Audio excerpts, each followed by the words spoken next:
Welcome back to the Nikki Clarke Radio Show on We Are Hotline. The show is about transforming lives one story at a time, conversations that matter. We have another amazing individual on the line. Her passion is animals.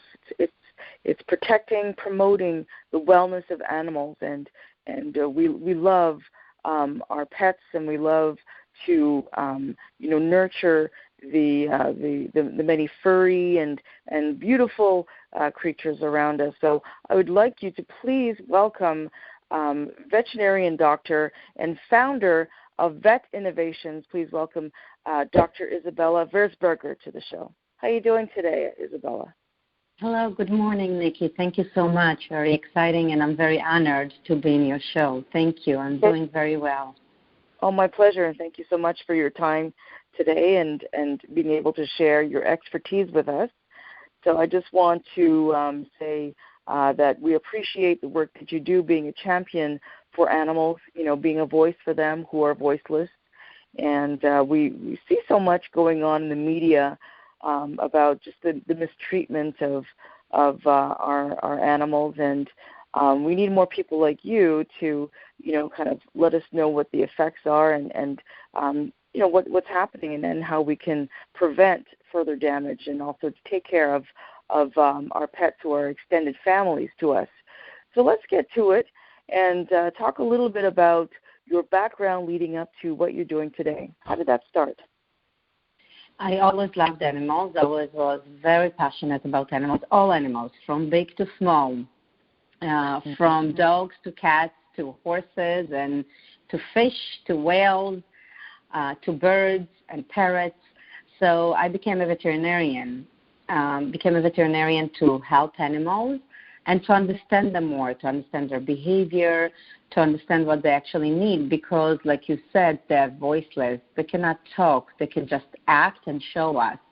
And we need to learn and listen. And for my love to animals while I was working, I kind of saw that there are a lot of products that are there and they're harming the animals. So I wanted to go behind it and find out what's going on with that. So I became a scientist.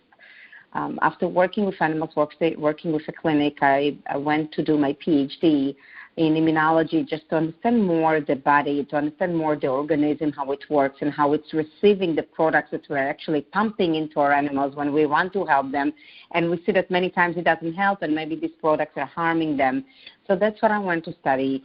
And when I finished that, I was working with pharmaceutical companies, and I saw that the mess they're creating, and I decided to build my own business, decided to go to Vetinnovation to find out and try to develop and redevelop products that are not in the market, to try to find out ways to help animals, maybe in more humane ways and natural ways as well. Mm-hmm. Awesome. Because we hear about animals being tested on for cosmetics and for other types of medicinal extensions of what we can use to heal ourselves. But I mean, that is so wrong. It's cruel. So can you speak to that of what you observed? Yes. Like you said, there is no reason at all that cosmetic companies will experiment on animals. Their skin is different, even if they're furless. Again, their organism is different. Their immune system, when they are acting to substances, are different than us. So if an animal will be allergic to a substance, it's not necessarily that we will be. And an animal cannot be allergic to a substance, and it will affect us like we can be allergic to the substance. Like we are reacting different than the animals. We are not reacting the same at all. And it's not only the organism, it's not only the immune system, but it's all together. It's taking the big picture, because the immune system working with our metabolism, what we eat, what they eat, completely different. We are not rabbits. We are not eating the grass that they eat. We don't eat so much vegetables and fruits like they eat. We eat, like a lot of people are eating meat. They're eating fish. They're eating eggs. So our organism and our reaction to substances will be different. So having said that, not only that the animals are suffering during the experiment, but it's not even creating the real reality how kids and grown-ups and adults will be affected to these products. Okay. So I'm definitely against it, and I don't think it's beneficial, not for the animals, obviously, and not for us. Okay. All right. So it even makes me wonder why this practice even began. Yeah. In a way, you know, it makes no sense. Then it was just kind of, it's an attitude then that began of kind of, you know, a superiority, just a lack of sensitivity for the animals and what they represent. So it's good that there is a shift now of a consciousness of a real understanding of the animal as more than just a kind of like a toy for some people. They have feelings, and with some study, and I'm sure you've done these studies, that some of them are extremely intelligent. Other than just not being able to speak, there are other ways for them to express how they're responding to their environment. Yes, they're extremely intelligent. They're very smart, and they are very effective by the environment, even by the ecology system, by us, the way we are behaving towards them. And it's not only the mammals, it's also the invertebrates, it's the snakes, it's the birds. Like they are sensitive, they are smart, and their behavior, the more we study about their behavior, we will understand like how they are reacting to pain, how they are reacting to loss, and they are reacting. And like all these rabbits and all these rodents that they're using, they're mammals that they're using for, and other mammals actually that they're using for experiments, they are suffering, they have pain, and they are showing it, but we don't see it, we never listen. And that's what really hurts, I think. And people don't understand that when we are cruel to the animals, and when we are losing animals, eventually we are losing ourselves, because we are losing a lot of species. And people are not aware of that we are losing hundreds and thousands of species that are already extinct, that really? People don't even know. Yes. Well, because we're not taking care of the environment. Like you said, the animal population is dwindling, and also just the need to like build. You see a lot of it going on. The high rises and areas that were forests are now under major construction, and they're building, and where do the animals go? That's their natural habitat. So they're forced out of their environments, and a lot of them die because they can't manage their new locations, or they have nowhere to go. A lot of them die, but you know what? What's worse? A lot of them are getting hunted. And when they are getting hunted, because what is happening? There are less forests. There are less forests, and there are less dense as well. So people are still hunting, unfortunately, only for the sport of it. And when they're hunting, they don't realize that we are losing species for fox population. We are losing species and subspecies of the wolf population, coyotes, jackals. The moment you are disturbing the environment and the ecology of the environment, we are hurting ourselves too, because we are eventually will be extinct as well. And people don't realize it, that actually a lot of species of foxes and a lot of species of wolves and coyotes and jackals are extinct. They're not there anymore. And in a lot of areas, they don't have wolves at all anymore. So, and that's you take all that stuff for granted. Yeah, people do, and we are kind of killing the circle of life. Because the moment the ecology and the circle of this ecology and the circle of life is breaking up and it's weakened, that's what's destroying the environment. That's what we'll get affected by. Look what's happening to the bee population.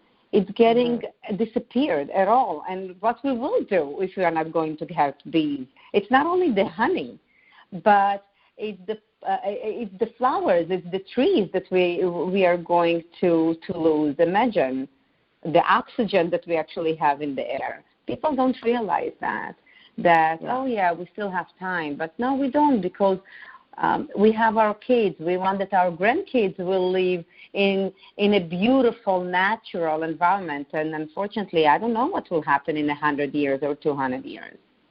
Yes. So these are legitimate concerns that we need to address and to teach people to just be more mindful. So what are some ways that we can, protect our animals?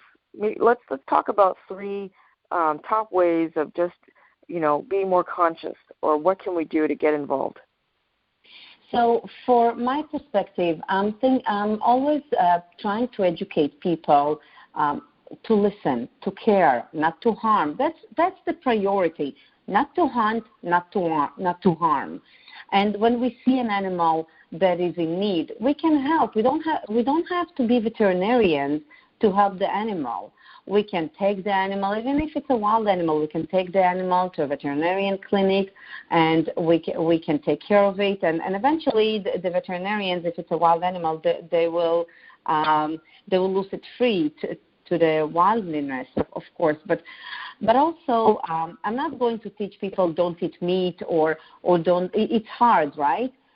It's hard because a lot of people, they do eat meat, they do eat chicken. So I can't tell people, okay, stop eating completely, because you have to take step by step. And from my point of view, it's to start with something that is more logical, like try to eat less.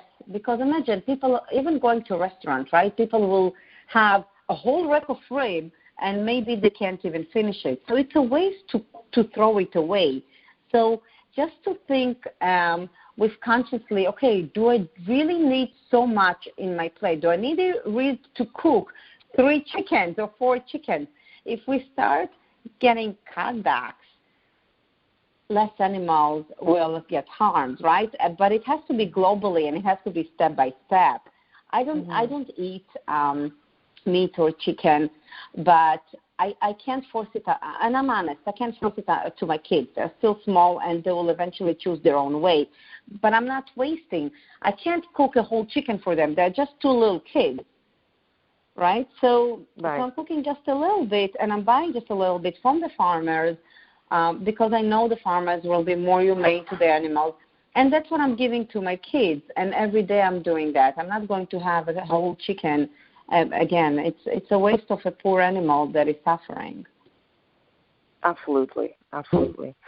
And the way that the treatment of the animals on the way to slaughter for our mass consumption of, chicken meat and beef and so on, it's really quite disturbing. I saw some of the images, and it really makes you reflect on, how they're being prepared and how you're consuming them. But like you said, it's step by step. You can't just go, this is it, I'm done. It's a process. But it starts through education, like you said. So that's a very important part of it. Now let's talk about people who come to you about their pets, as extensions of their family. What are the 2 main concerns or issues that have come to you as a doctor? So I see a lot of animals that are suffering from allergies, and our allergies and allergies are actually from unknown sources. It's called atopy, and that means it can be from food, it can be from environment, and unfortunately, you have no idea, but these poor animals, they have their bodies, their skin are all rash and with fungus and bacterial infection, and it comes and goes, and it's for the rest of the life of the animal. And it's an immune system, and what's happening with that a lot of times is because of breeding. And that people don't pay attention to it. All these breeders that are breeding, and they're not stopping, and they don't even realize that while they're breeding, these poor animals are getting affected, and their immune system is reduced. So they're suffering. They're suffering with all these immunocomplications. And are you saying, sorry to interrupt you, I'm just trying to have an understanding. So when you say breeding, you're talking about like mass breeding. So would it be like these puppy kennels kind of thing, where the two of the same species are mating in a rapid kind of way, so for mass consumption, right? Exactly. But when these puppies or kittens or whatever pets are being, mass reproduced, so there's a breakdown of their body properties. Are you saying as this is happening, that they're not able to kind of strengthen in terms of their genetic makeup? Yes, exactly. And eventually their immune system is reduced. And the same is happening with animals that are getting abused. Like people are taking animals and abusing them and mistreating them. And these poor animals their immune system are not developed. On the contrary, because of stress, because of all this abuse that they are intaking, they have immunosuppression. So they will develop this kind of allergies. And people that are eventually saving them and taking them or taking them from the abusive situation or buying them from the breeder, not even knowing, right, what's going on, these poor people, these poor owners, the amazing parents, they're going through hell because they don't want to put their dogs and cats on corticosteroids. They don't want to put them, because the moment you put them on corticosteroids, it's forever. And then the liver is infected and the kidneys can be infected. So they don't want to do that. So they're trying to help in other ways, but it's a never-ending problem. They are treating it, and then it's coming, it's going away, and then it's coming back. And again, it's because of situations that our people are not paying attention and are not caring for the animals the way they're supposed to, and these poor animals are suffering for the rest of their lives. Okay. All right. And I see that a lot. They have a group, Vet on Demand. It's a group on Facebook. And I'm helping animals and amazing parents with these animals. And every question is like, oh, look what's happening to my dog. Look what's happening to my cat. It's red here. It's red there. And it's because of that. So you've created a platform for the families of pets to come and to share their concerns and to kind of swap stories, because you need the empowerment to support your pets and loved ones from just to have other people around you to support you through this. So what's another area too that you find that comes as a not necessarily a story, but as an issue that arises with your pets? So a lot of people, what I see, they are not aware, and again, it's not their fault. It's only an education. That's why I love these groups, because people are talking to each other and having an awareness. It's parasites, and parasites, endoparasites and ectoparasites, and I mean like ticks and fleas and also worms. So people are not treating their animals or are not aware that even though we live in Canada, and I know it's colder, but we still have parasites. We still have ticks, we have fleas, we have lice, and we have worms. And they're not aware of, and then suddenly their dog or cat has a tick. And most of the ticks are transferring Lyme disease, which is a neurological problem as well, and it's a difficult situation after that. And it's all lack of awareness. And we see that a lot. Okay. And again, I'm not blaming the parents. They're amazing parents of these pets, and they're trying to help. It's just we just need to raise the awareness more of, yes, it is Canada, even in Ontario, but we still have those critters that are, especially dogs and cats that are outdoors and dogs that love to go to the forest. They're getting a lot of these parasites. Okay. So just from your knowledge, does Canada have anything in legislation, in policy to protect animals? Well, they're starting with the hunting especially. So what Canada has, they have like a special period of time that hunters can hunt. But however, and we know that a lot of hunters, they hunt even though beyond this period of time, but the government is not doing enough. Like, they're not making the fines substantial high or not putting the people in jail. So I don't think that I'm against hunting, and I don't think that they want to eliminate hunting completely, but I think that they do need to raise the fine for hunting, and substantially, like to make it hundreds of thousands of dollars if they hunt behind the period, because they're killing the animal population totally. Okay, because as you said, there's no serious repercussions for hunters if they go off season. Exactly. And the other thing, like if a person is abusing an animal, like nothing really happens to this person. Like if you see all these puppy mills and these kittens, like they are completely abused. But this person, so they will get fined like $1,000 or something like that. That's not a lot. He needs to get fined $100,000 and maybe go to 3 months in jail. And then they will eliminate the problem of abuse, I think, because people will be scared. But we have a lot of abuse, and not only puppy mills, and I think it's coming from home.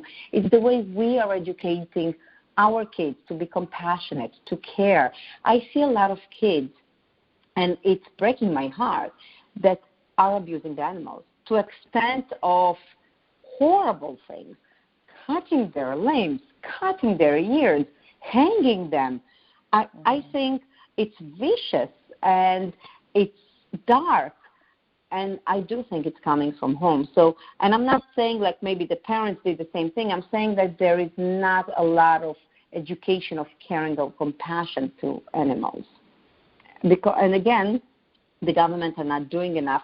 If even for a child, if they find somebody that is 10-year-old that is abusing an animal like that, something needs to be done to him or to the parents. Like, I don't know, obviously they can't do anything for the child to put him in jail, but juvenile, I think they can do. And if they're going to be more harsh with people like that, we can eliminate the abuse and the harshness that is happening to these poor animals. Because like you said, they're not talking. They cannot talk. They don't have a voice. But just seeing that, it's breaking my heart. Mm-hmm. Absolutely. It is heart-wrenching, the images that we've seen, and just the stories that I've heard from people and what they've witnessed. So how has your life been transformed by pursuing this passion work that you have? I love what I do. I love because my company, for example, Vetinnovation, I'm bridging between people and animals. So I'm developing products from animals, but I'm taking it from the human world. So I'm going to human companies and I'm saying, okay, we can redevelop it for animal products. And, it's just eliminating the animal experiments, obviously. And also it's bringing new products to the market that I know that won't have an adverse event to these animals, those natural, amazing products for neurology, for infectious disease, for arthritis, behavior problems, even accessories for animals. We can all transfer it from the human markets, and we know the technology in the human market is tremendous. It's amazing. So, and it's no problem to transfer it to the animal world. So obviously, just to know that I can help the animals, to know that I can put new products to the market that is not there, that will change their life for the best, I know that I'm very passionate about that, and the connection that I'm bringing with people to animals. I know that from that, I can educate people. I know that from that, I can teach them to evolve, because I believe that with passion and with innovation, we can evolve. And we are evolving by science. Yes. Because if we don't pursue that, we won't evolve ourselves. When we don't have innovation, when we don't have science, we cannot evolve ourselves as well. Like, we are not moving forward. By understanding that, we will move forward for the future, I think. And we will be healthier. And and we will have longevity. That's what I believe. Awesome. Awesome. So we are very much we have to be the champions for animals because of the delicate balance of the ecosystem. If we don't take care of it, then ultimately we are going to be responsible for not only the lives of animals but our lives, as it is a very, very delicate balance of life. So really appreciate you coming on and sharing that information and making it so very clear. Really our desire and the real critical need for us to become more involved in championing the rights for animals. So thank you for that.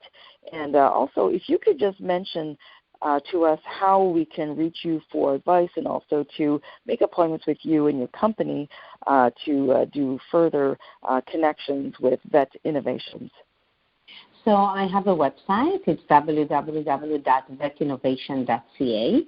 And also I have a group that it's just a conversational group, like to help people with animals and put up an awareness there. It's called Vet on Demand, and it's a Facebook group, and they obviously can find me there and on Facebook.